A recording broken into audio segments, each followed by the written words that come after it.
السلام علیکم. محمد سلطان Arshad talking chapters کے ساتھ حاضر ہے. پاکستان زندہ باد، پاک فوج پائندہ باد.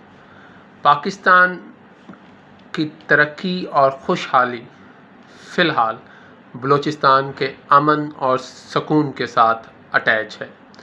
اگر ہم پاکستان کو خوشحال دیکھنا چاہتے ہیں، پاکستان کو اقوام عالم میں اگلی صفوں میں دیکھنا چاہتے ہیں، تو اس کے لیے لازم ہے کہ ہم پاکستان سے دہشت گردی کے ناسور کو مکمل طور پر ختم کریں. اور یہ دہشت گردی کا ناسور اس وقت تک ختم نہیں ہو سکتا جب تک ہم وزیرستان کے ساتھ ساتھ اندرونی طور پر بلوچستان کے مسائل کا حل تلاش نہیں کرتے. آج یہ دیکھنے کی ضرورت ہے کہ آخر بلوچستان کا مسئلہ کیا ہے. We have to understand the core problem of Balochistan. جی، آج ہم بلوچستان پہ بات کریں گے. بلوچستان کے مسئلے کو سمجھنے کے لیے اس ویڈیو میں آخر تک آپ کو رکنا ہوگا. اور اگر آپ کو یہ پیغام، یہ میسیج اچھا لگتا ہے تو کار خیر میں حصہ ڈالیے اور اس چینل کو سبسکرائب کیجیے. جی، بلوچستان، ہم بہت دور نہیں جاتے. ہم ایسٹ انڈیا کمپنی 1839 جب انگریز ہندوستان میں آ چکا تھا، انگریز نے گاہے بگاہے آہستہ آہستہ ہندوستان کے مختلف حصوں پر اپنا قبضہ جمایا اور بہت سے علاقوں میں اسے بڑی آسانی ہوئی، بڑی آسانی سے وہ اپنی دھاک بٹھاتا گیا اور تمام ہندوستان اس کے ہاتھ میں آہستہ آہستہ آ گیا. لیکن جب بلوچستان کی باری آتی ہے تو بلوچستان کو آسان طریقے سے انگلستان جو ہے اپنے اندر ضم نہیں کر سکا. اگر ہم باقی ہندوستان کی بات کریں، 47 سے پہلے کے ہندوستان کی بات کریں، تو کم و بیش ہر علاقہ، ہر صوبہ، ہر اکائی طاقت کے زور پہ یا پیسے کے زور پہ انگریز کے ہاتھ میں جا چکی تھی. واحد تھا بلوچستان. انگریز نے خود کہا کہ if you have to solve the problem of Balochistan, you have to give honor to Baloch. جی، بلوچستان کے مسئلے کا حل انگریز نے بھی یہی دیا تھا کہ ان کو آنر دینا پڑے گا، ان کو عزت سے نوازنا پڑے گا. آپ بلوچستان کو طاقت کے زور پہ زیر نہیں کر سکتے. آپ بلوچستان کا مسئلہ پیسے سے حل نہیں کر سکتے. جی، تو سب سے پہلے جو کہ انگریز کی ٹیکنالوجی تھی، جو انگریز کا پلان تھا، ڈیوائیڈ اینڈ رول، جس منصوبے کے تحت وہ ہندوستان میں آیا تھا، اس منصوبے کے تحت اس نے بلوچستان کے 3 حصے کیے. اس میں سے کچھ حصہ آج کے افغانستان میں موجود ہے، کچھ حصہ آج کے ایران میں موجود ہے، اور باقی جو حصہ ہے وہ ہمارے پاس موجود ہے. ہمیں بلوچستان کو سمجھنا ہوگا. بلوچستان کا جو ٹرائبل سسٹم ہے وہ پاکستان میں موجود باقی فیوڈل سسٹم سے قدرے مختلف ہے. جی، بلوچستان میں جو کوئی نواب ہے یا جو سردار ہے وہ پنجاب، سندھ یا کے پی کے نواب، سردار، وڈیرے، سائیں، چودھری سے بالکل مختلف ہے. اس چیز کو سمجھنا ہوگا کہ بلوچ جو عوام ہے وہ اپنے سردار کو اون کرتے ہیں، وہ اپنے نواب کو اون کرتے ہیں. اس سے پہلے اگر ہم تھوڑا سا جیوگرافیکلی بلوچستان کو دیکھتے ہیں تو بلوچستان پورے پاکستان سے ڈیفرنٹ ہے. اوورال ہم پاکستان کو ایک ایگریکلچرل سٹیٹ مانتے ہیں. جی، پاکستان ایک ایگریکلچرل سٹیٹ ہے. ایگریکلچرل سٹیٹ ہونے کی وجہ سے پاکستان کی جو گراس روٹ انڈسٹری ہے، پاکستان کی جو بیسک انڈسٹری ہے، اس کا تعلق بھی ایگریکلچر کے ساتھ ہے. جس میں ہماری سب سے بڑی انڈسٹری جو ہے وہ ٹیکسٹائل کی ہے، تو اس کا تعلق ایگریکلچر کے ساتھ ہے. ہماری جو فوڈ پروڈکٹس ہیں اس سے ریلیٹڈ جو انڈسٹری ہے اس کا تعلق ایگریکلچر کے ساتھ ہے. تو پاکستان کو بنانے کے لیے جب بھی ہم سوچتے ہیں کہ we have to make Pakistan a greater nation, تو ہم کوشش کرتے ہیں کہ اپنے کسان کے لیے آسانیاں پیدا کریں. جی، ہم سوچتے ہیں کہ پاکستان اوور آل ایک فارمر بیسڈ سٹیٹ ہے، کسان پر انحصار کرنے والا ایک ملک ہے. لیکن بلوچستان کے حوالے سے یہ بات درست نہیں ہے. بلوچستان جو ہے وہ کسان پر ڈپینڈ نہیں کرتا. ہمیں بلوچستان کو سمجھنا ہوگا. بلوچستان اصل میں ڈرائی ایرڈ لینڈ ہے، خشک خطۂ ارضی ہے. وہاں پر کاشتکاری کا نظام نہیں ہے. وہاں پہ قدرتی طور پہ ہمیں دریا نظر نہیں آتے، نہری نظام نظر نہیں آتے. ایک نصیر آباد کی ایک گرین بیلٹ ہے جو کہ سندھ سے کافی قریب ہے، اسے وہاں سے جو ہے وہ پانی بلوچستان کو دیا جاتا ہے. اس کے علاوہ پورا کا پورا بلوچستان، خاص طور پہ جو بلوچ افراد پہ نفوذ پہ مشتمل بلوچستان ہے، وہ تو بالکل خشک ہے، بنجر ہے. ٹھیک ہے جی. ہاں، جو پشتون بلوچستان ہے، جو پشتون عوام پر مشتمل بلوچستان کا حصہ ہے، وہ ہمیں کہیں کہیں ایگریکلچرل نظر آتا ہے. تو بلوچستان میں ہمارے پاس کسان نہیں ہے، تو پھر ہمارے پاس بلوچستان میں بیسیکلی کون ہے؟ بلوچوں میں جو ہمیں بنیادی افرادی قوت نظر آتی ہے وہ چرواہوں کی نظر آتی ہے، شیفرڈز. جی، ان کا تعلق لائف سٹاک کے ساتھ ہے. اب اس چیز کو سمجھنا ہوگا کیونکہ وہ چرواہے ہیں تو وہ زمین کے کسی مخصوص ٹکڑے کے ساتھ ایفینٹی نہیں رکھتے، ان کا زمین کے کسی مخصوص ٹکڑے کے ساتھ تعلق نہیں ہے. تو ان کے اندر جو نیشنلزم ہے وہ کسی پنجابی یا سندھی کی طرح زمین کے ٹکڑے کے ساتھ اٹیچ نہیں ہے. انہیں زمین کے ٹکڑے کی لالچ نہیں ہے. وہ تو موسم بدلتا ہے تو ایک جگہ سے دوسری جگہ وہ جو چرواہے ہیں وہ تو مائیگریٹ کرتے ہیں. They are just like migratory birds. جس طرح پرندے جو ہیں ایک موسم آنے پر کسی اور ملک، کسی اور زمین کے ٹکڑے کی طرف جو ہے وہ ہجرت کر جاتے ہیں، اسی طرح جو ہمارے بلوچ ہیں وہ ہجرت کرتے ہیں، صدیوں سے کرتے آئے ہیں. تو ان کا زمین کے ساتھ ایز سچ اسٹرانگ بانڈ نہیں ہے، جیسا اسٹرانگ بانڈ ہمیں پنجاب میں نظر آتا ہے، جیسا ہمیں سندھ میں نظر آتا ہے یا KPK میں نظر آتا ہے. تو بلوچ جو ہیں وہ نومیڈکس ہیں. اب جو نومیڈک ہوتے ہیں ان کا ٹرائبل سسٹم میں اسٹرانگ ہونا لازمی ہے. اگر ہم عربوں کو دیکھیں، ماڈرن عربوں کو چھوڑ کے جو کہ اب ٹیکنالوجی کی طرف چلے گئے ہیں، جو نومیڈکس کسی حد تک نہیں رہے، اگر ہم عربوں کی قدیم تاریخ دیکھتے ہیں تو دے ور آلسو نومیڈ. وہ بھی نومیڈکس تھے، وہ بھی بنجارے تھے، وہ بھی چرواہے تھے. تو وہ زمین کے کسی خاص ٹکڑے کے ساتھ اٹیچ نہیں تھے. ہاں، ان کے ہاں قبائل پائے جاتے تھے، قبیلہ پایا جاتا تھا. ایک قبیلہ دوسرے قبیلے کے ساتھ اٹیچ تھا اور قبیلے کے ساتھ وفاداری ہوتی تھی. اگر ہم بنو ہاشم دیکھیں، بنو امیہ دیکھیں اور اس طرح کے دوسرے تیسرے قبائل دیکھیں تو ان میں قبائلی عصبیت پائی جاتی ہے. قبیلے کا حصہ ہونا یہ تو ایک بڑی بہترین بات ہے. قبیلے کا جب آپ کسی قبیلے کا آپ حصہ ہوتے ہیں تو یہ آپ کو اسٹرینتھ دیتا ہے، یہ آپ کو انرجی دیتا ہے، یہ آپ کو پروٹیکشن دیتا ہے. تو لازمی بات ہے کہ بلوچستان میں کیونکہ کسان نہیں پائے جاتے، وہاں چرواہے پائے جاتے ہیں، تو ہمیں یہ دیکھنا ہوگا کہ اگر ہمیں کہیں بلوچ نیشنلسٹ نظر آتا ہے تو اس کے نیشنلزم کی بنیاد قطعاً زمین کا ٹکڑا نہیں ہے. بعض اوقات ایسا ہوتا ہے کسی سردار کے پاس یا کسی نواب کے پاس بلوچستان میں ہزاروں ایکڑ زمین ہوتی ہے، بنجر ہوتی ہے، اس کے اوپر چرواہے جو ہیں ان کے لیے، ان کے جانوروں کے لیے، ان کے لائف سٹاک کے لیے وہاں پہ چراگاہیں نہیں ہوتی تو وہ بیکار ہوتی ہیں. تو بلوچوں کے ہاں جو بڑی اہمیت کی چیز ہے وہ ان کا قبیلہ ہے، وہ ان کی ٹریڈیشن ہے. تو کیونکہ انگریز نے ڈیوائڈ اینڈ رول کے تحت ان کو 3 حصوں میں تقسیم کیا، اور جب 1947 میں پاکستان بنا تو ان تینوں جو حصے تھے ان کے درمیان تجارت تھی.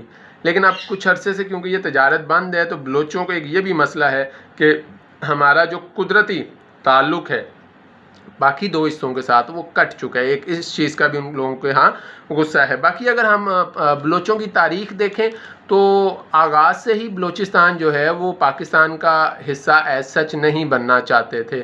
انگریز دور میں بھی تھیوریٹیکلی جو بلوچ تھے وہ آزاد تھے، خود مختار تھے، چاہے وہ خان آف کلات ہو، چاہے وہ بگٹیز ہوں، چاہے وہ مریض ہوں، چاہے وہ سردار اختر مینگل، سردار مینگل ہوں.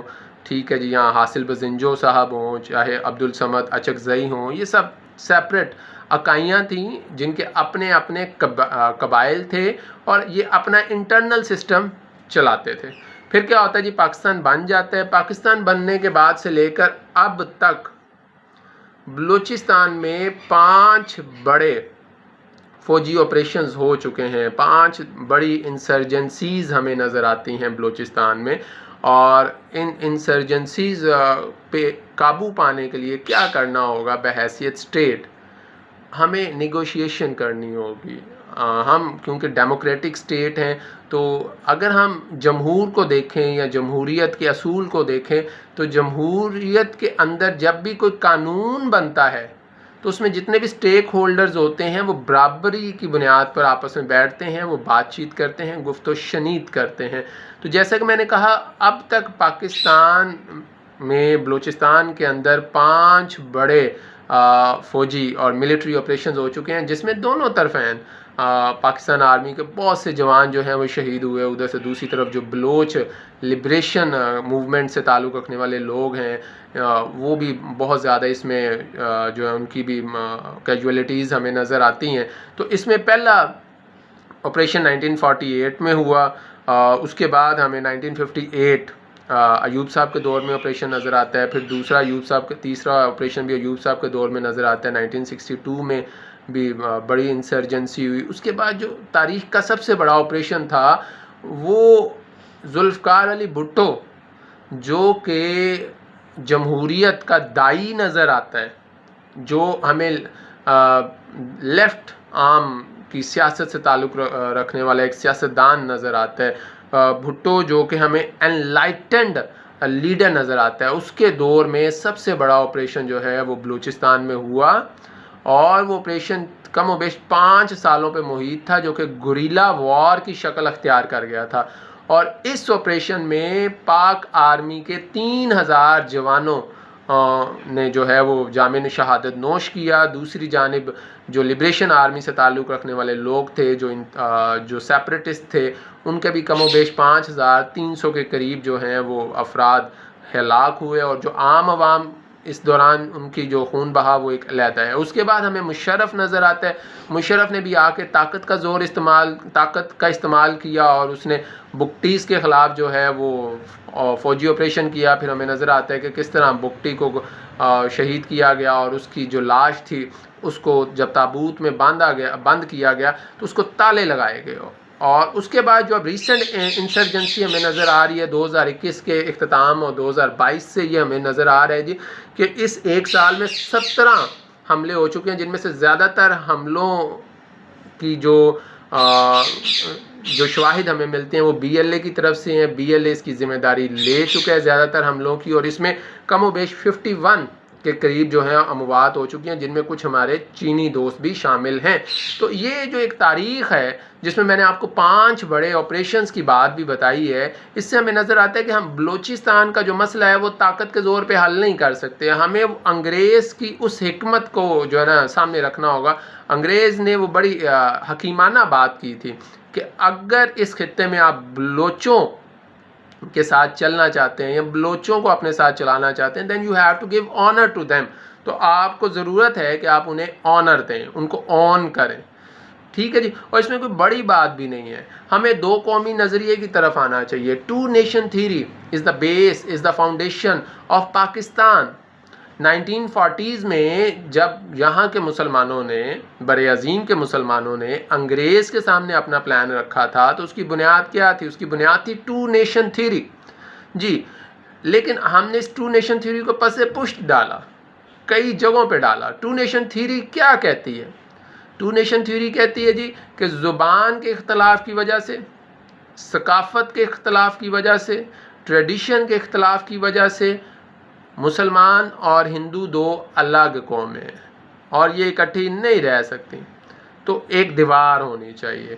اس بنیاد پہ ہم پاکستان لیتے ہیں، لیکن جب ہمیں پاکستان ملتا ہے تو ہمیں کم و بیش 5 مختلف ایتھنک گروپس نظر آتے ہیں پاکستان میں۔ پاکستان کوئی ایک اکائی نہ تھا، پاکستان ایک جیسے افراد پر مشتمل کوئی ملک نہیں تھا جی۔ پاکستان میں اس زمانے میں 47 میں 5 بڑے ایتھنک گروپس تھے، جن میں سے ہمارے پاس بنگالیز تھے، ہمارے پاس پنجابیز تھے، سندھیز تھے، پشتون تھے اور بلوچ تھے۔ اب ان 5 میں سے اگر ہم پنجابیوں اور سندھیوں کی بات کریں، پنجابی اور جو سندھی ہیں اور کسی حد تک پشتون ہیں، یہ اس قدر سخت نہیں ہے، یہ ریجڈ نہیں ہے کلچر کو لے کر، زبان کو لے کر.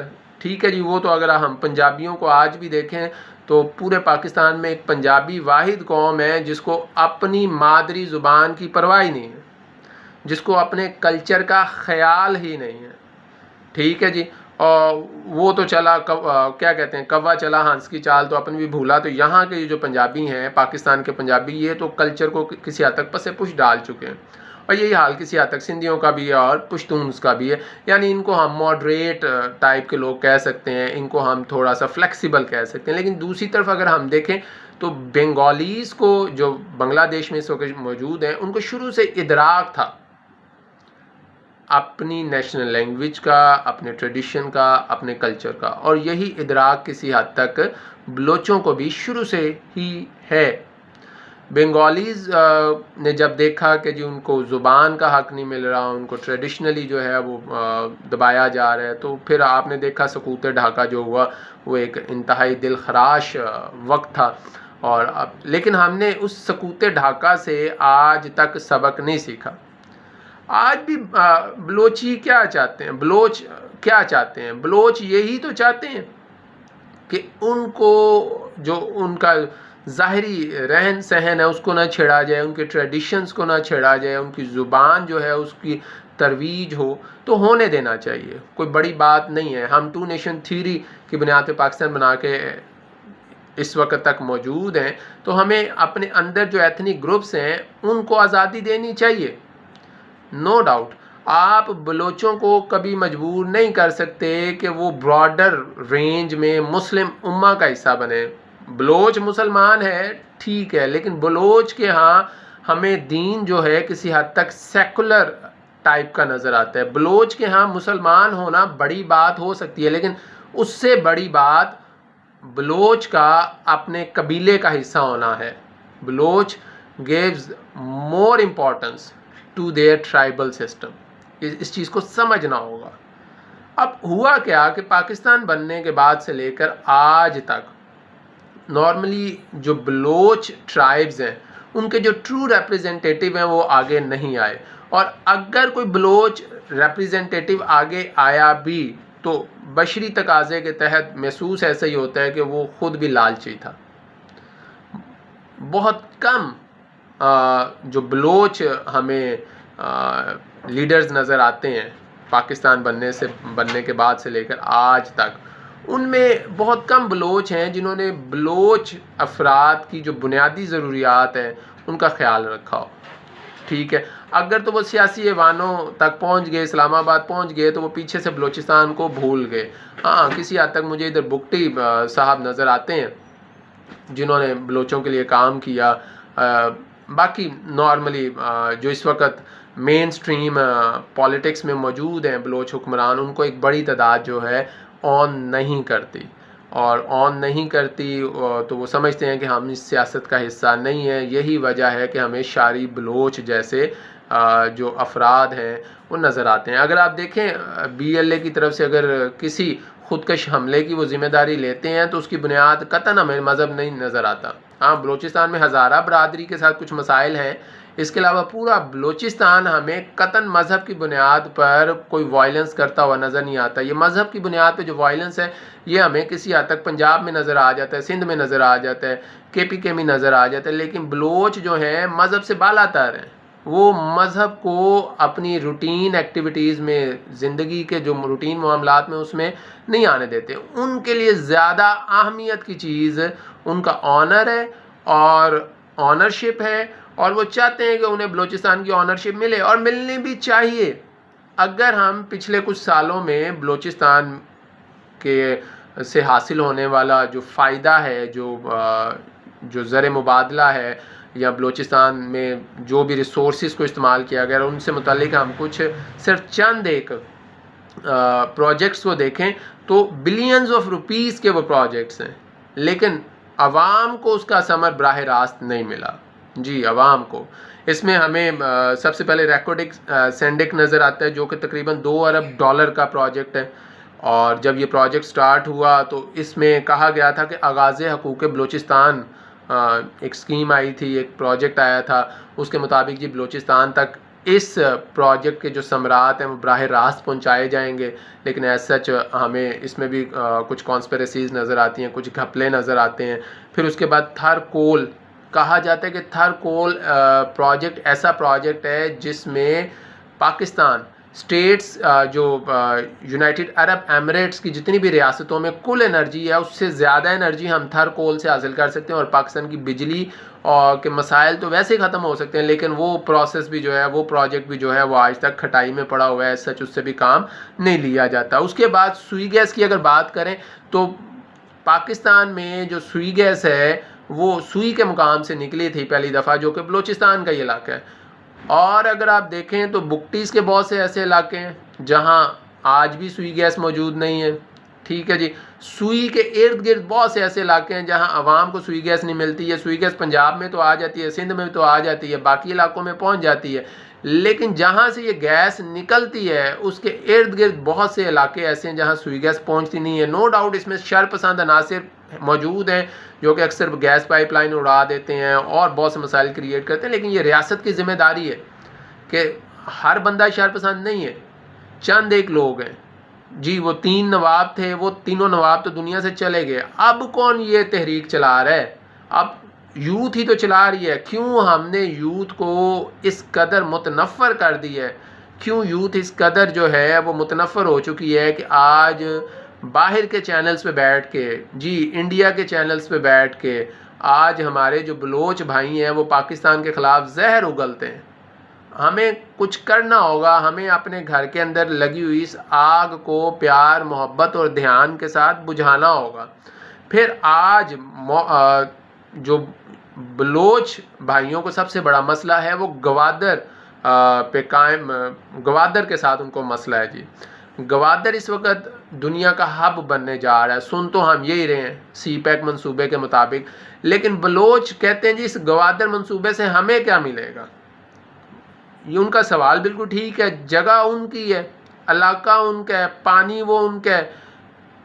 ابھی سے جو ہے جو بلوچ مچھیرے ہیں ان کو کھلے پانیوں میں جانے کی اجازت نہیں ہے، ان کو مچھلی پکڑنے جانے نہیں دیا جا رہا، تو وہ لوگ، وہ بلوچ جو کوسٹ لائن کے ساتھ ساتھ رہتے ہیں، وہ روٹی کہاں سے کھائیں گے اگر وہ کھلے پانیوں میں جائیں گے نہیں؟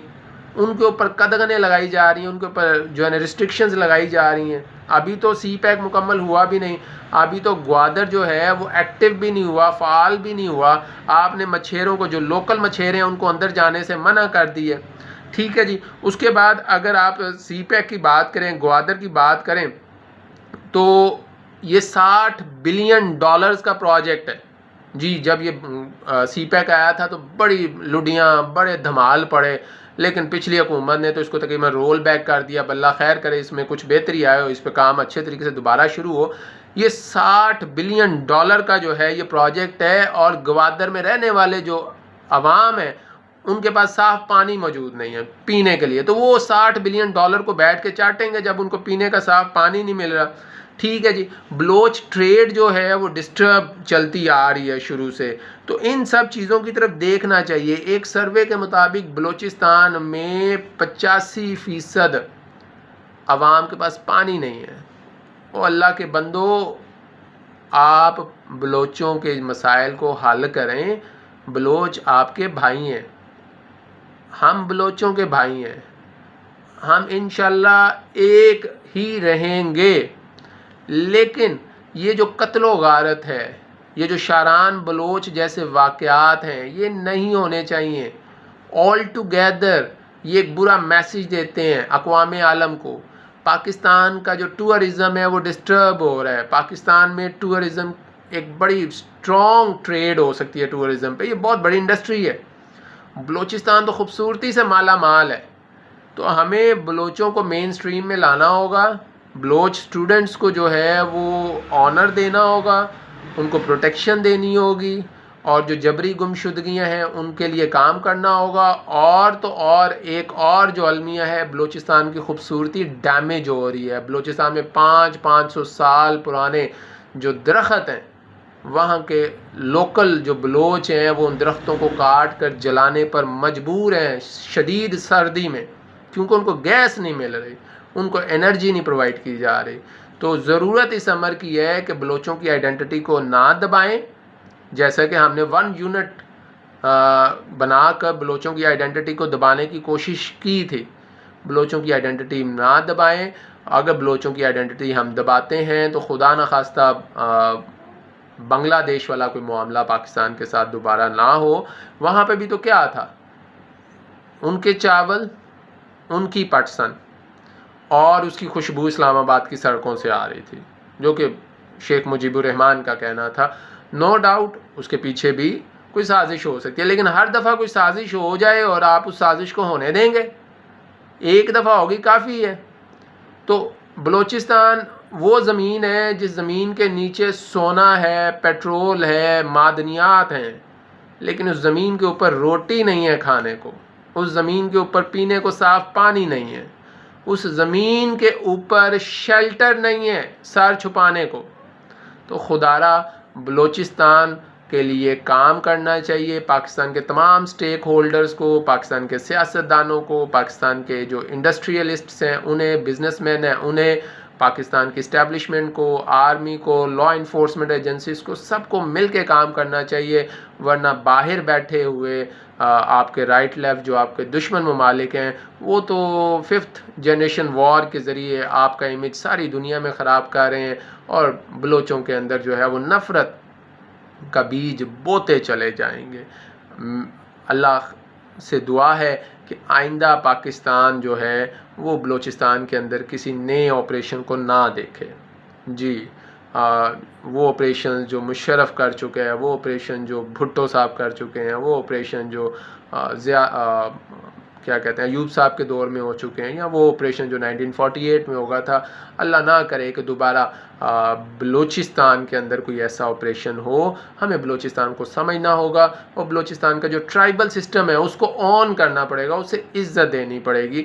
بلوچ نومیڈک ہے، بلوچ جو ہے وہ ایک چرواہا ہے، اس کا زمین کے ساتھ ایسا تعلق نہیں ہے جیسا تعلق اس کا اپنے قبیلے کے ساتھ ہے۔ تو اگر اس کا قبیلے کے ساتھ تعلق ہے تو ہمیں اس تعلق کو کمزور کرنے کی ضرورت نہیں ہے، ہمیں اس سے یہ گارنٹی لینے کی ضرورت نہیں ہے کہ جی پہلے پاکستان پھر قبیلہ۔ اگر وہ پاکستان کے ساتھ لائل ہیں، اگر وہ پاکستان کے ساتھ کام کر رہے ہیں تو وہ اپنے قبیلے کے اندر رہ کے بھی کام کر سکتے ہیں۔ یہ صدیوں سے، جی صدیوں سے ان کے جینز کا حصہ بن چکا ہے۔ تو آپ خدارا سختی نہ کریں۔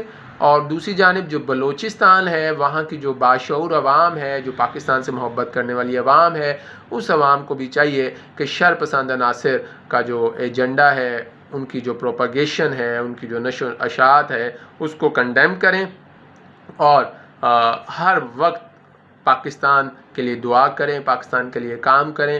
پاکستان زندہ باد، بلوچستان پائندہ باد، پاکستان آرمی زندہ باد۔ اسی نوٹ پہ اپنا بہت سا خیال رکھیے گا، بہت سی دعائیں پاکستان کے لیے، اور بہت سی دعائیں پاکستان کے اندر بسنے والے تمام ایتھنک گروپس کے لیے۔ آخر کار ہم پاکستانی ہیں، چاہے ہم سندھی ہوں، پنجابی ہوں، بلوچی ہوں، بلوچ ہوں، پٹھان ہوں، سرائکی ہوں، کسی بھی ایتھنک گروپ سے تعلق رکھتے ہیں، ہم سب پاکستان ہیں۔ پاکستان ہے تو بلوچستان ہے، اور بلوچستان کی ترقی، بلوچستان کی خوشحالی، بلوچ بھائی کی خوشحالی پاکستان کی خوشحالی ہے۔